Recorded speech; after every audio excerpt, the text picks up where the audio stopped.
Hola, Ethernet es un protocolo que se basa en estándares. Podemos ver tipos de conexiones, distancias y velocidades que pueden ir desde los 10 megabits hasta los 400 gigabits. Todo esto en base a las redes LAN físicas.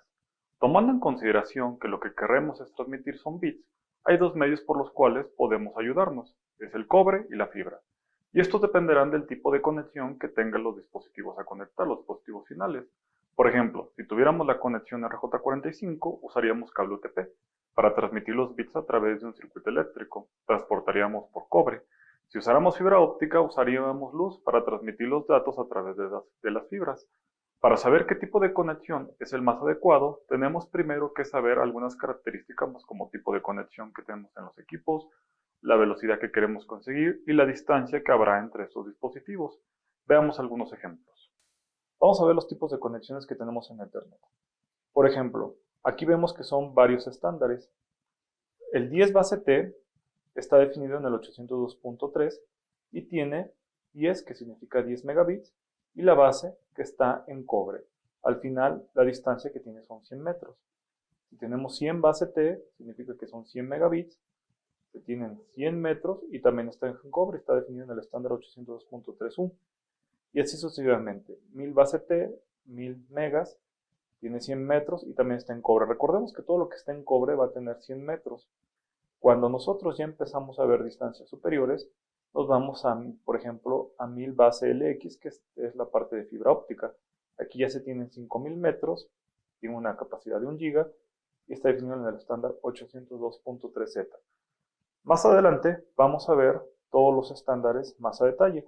Pero recordemos que si vemos UTP con el sufijo T, significa UTP. Y si vemos sufijo X, significa fibra. En la parte aquí, en donde estamos viendo dónde está la descripción de cada estándar. Aquí va a depender de qué tipo de conexión querramos usar, de la velocidad y de la distancia para decidir si queremos cobre o fibra. Si bien vemos que existen varios estándares para determinar un tipo de conexión y velocidad, hablando del protocolo Ethernet, será indistinto el medio de transmisión, ya que él se basa en la capa de enlace de datos o capa 2 del modelo OSI, es decir, se define la cabecera Ethernet y ésta se transporta sin importar la velocidad o el medio. Veamos cómo sería. Vamos a suponer que tenemos la siguiente red. Está compuesta por 3 switches. Ahora, nosotros podríamos tener en la parte directamente de acceso una conexión de una computadora que tenga un UTP, no necesariamente de 100 metros, pero estaría en UTP y, por ejemplo, la velocidad sería de 1 giga. Después, pudiera ser que la conexión que esté en sitios remotos de este switch al otro switch se dé por fibra. Se dan cuenta, empezamos con UTP y después vamos con fibra. Después, la conexión del switch 2 a switch 1 también esté por fibra, ya que sigue siendo 1 kilómetro de conexión. Y ya la conexión final al otro dispositivo sea un patch core o un UTP. Aquí no importa el medio de transmisión ni la velocidad que tengamos. En este caso coincide que era de 1 giga, pero no pasaría nada. Lo que importa es la trama, la cabecera Ethernet. Al final va a traer su cabecera Ethernet y van a traer los datos. Y esto es lo que se va a estar encapsulando a través de las tramas Ethernet en cada uno, en cómo vaya avanzando en el flujo de la información. Ya viendo capas superiores, pero supongamos que esto es capa Ethernet, es capa 2, que solamente veamos tramas Ethernet, estaríamos solamente quitando cabeceras y actualizando. Con esto podemos ver que no importa el medio de transmisión ni la velocidad, simplemente nos basamos en el estándar Ethernet. Ahora ya hablamos de los medios de transmisión. Ahora vamos a entender cómo se transmiten los datos a través del cable UTP. Veamos cómo sería. Vamos a detenernos un poco en la parte de Ethernet. Si es UTP, utilizaremos RJ45. Aquí están los ejemplos del patch core.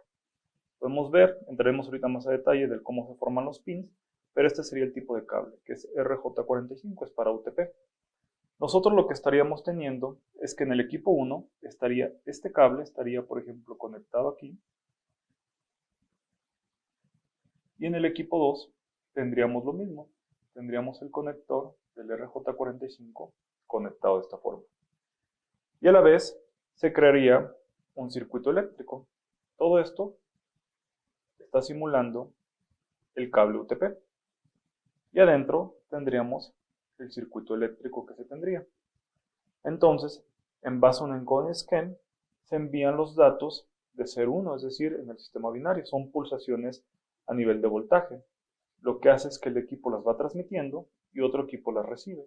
Viceversa, si el equipo quisiera transmitir, también se enviarían pulsos de esta forma. Es importante recalcar que se crea un circuito eléctrico y nosotros podemos tener datos que van a estar representados solamente por números binarios, que al final son las pulsaciones. Son las pulsaciones de voltaje, 0 y 1. Es lo que vamos a estar haciendo para que un equipo pueda transmitir información y el otro equipo la reciba. Ya después se ven temas como de codificación para entender que esa combinación de números binarios o pulsos eléctricos que se van dando, cómo deben ser interpretados. Ahora vamos a ver un poco más de detalle de la transmisión de los datos. Cuando hablamos de un cable UTP o RJ45, como lo acabamos de explicar, este está constituido por 8 alambres o wires de cobre que también están identificados como pines, del 1 al 8, y a su vez están divididos en pares. Dependiendo de qué estándar estemos manejando, será la cantidad de pares a usar. Por ejemplo, si hablamos del estándar 10 base T y 100 base T, usaremos 2 pares dentro del cable UTP, un par para transmitir y un par para recibir. Veamos cómo sería. Si nos basamos solamente en los estándares 10 base T y 100 base T, vamos a suponer que estos son dos dispositivos, una PC y un switch que están conectados y se quiere transmitir y recibir información. Ahorita entraremos a más detalle, pero se requiere un cable directo, que es un straight out. Entonces necesitaríamos un par para transmitir y un par para recibir. En los pines 1 y 2 se estaría transmitiendo la información y se recibiría en el otro extremo por los mismos pines 1 y 2. Después se estaría transmitiendo por los pines 3 y 6 y se estaría recibiendo por los pines 3 y 6. Es decir, es un cable directo. Transmitimos y recibimos en el otro dispositivo por los mismos pines. En este caso se transmite por el 3 y el 6 y se recibe por el 3 y 6 del dispositivo de PC.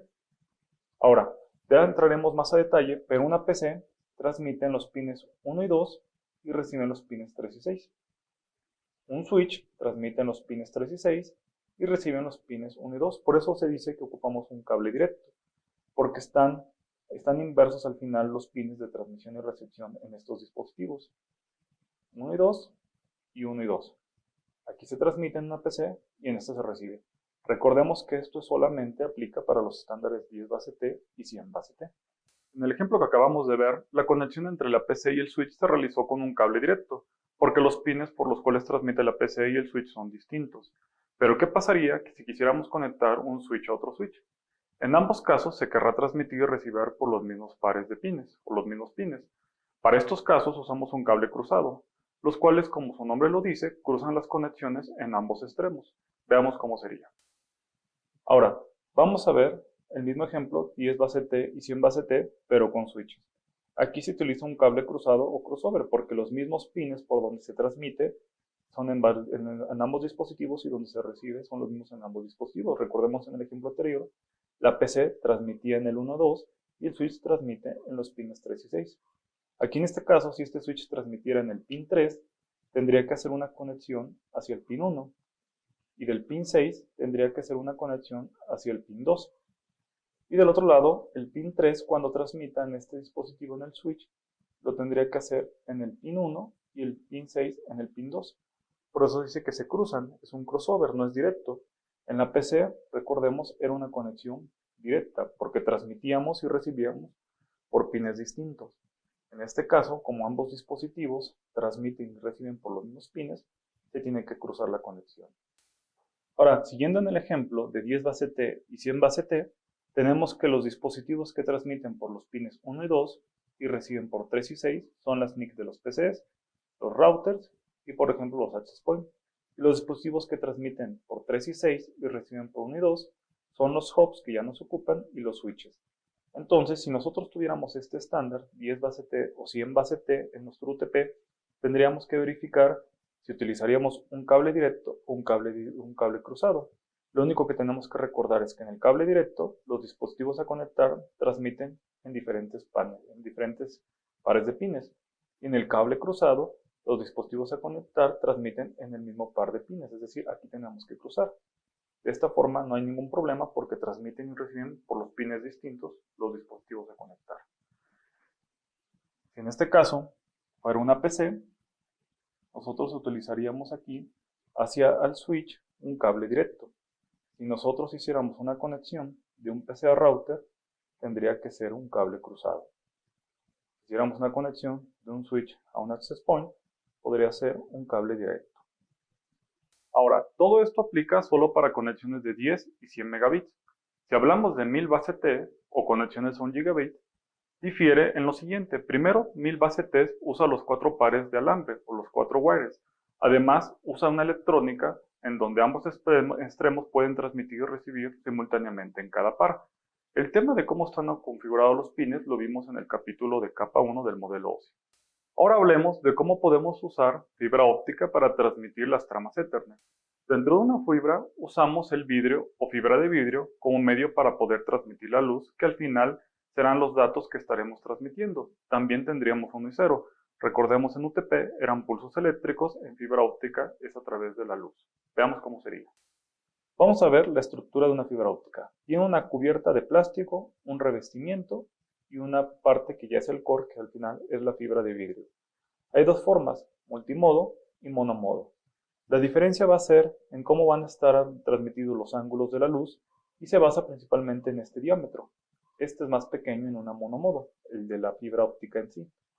Entonces, en una multimodo vamos a tener múltiples ondas o haz de luz que van a estar viajando. En una monomodo solamente es una sola luz. Y aquí se envía por un láser. En una multimodo no. Entonces, esta monomodo nos ayuda, por ejemplo, en distancias más largas. Vamos a ver los estándares. Por ejemplo, tenemos dos multimodos y dos monomodos. Y vamos a ver que la monomodo, la que solamente tiene un haz de luz, son para distancias más grandes o más largas. Aquí, por ejemplo, el 10 GB base S es una multimodo, 10 GB base LX4 es multimodo para 300 metros, y ya la base LR y la base E son monomodo y son para 10 y 30 kilómetros. Aquí va a depender de qué tipo de conexión queramos realizar, pero cuando se tiene una conexión, que son por ejemplo para conectar estados dentro de un país, podemos regularmente usar fibras monomodo, que son las que actualmente unen los estados o las ciudades que son muy largas. Cualquier comentario o duda, estamos en nuestras redes sociales. Gracias.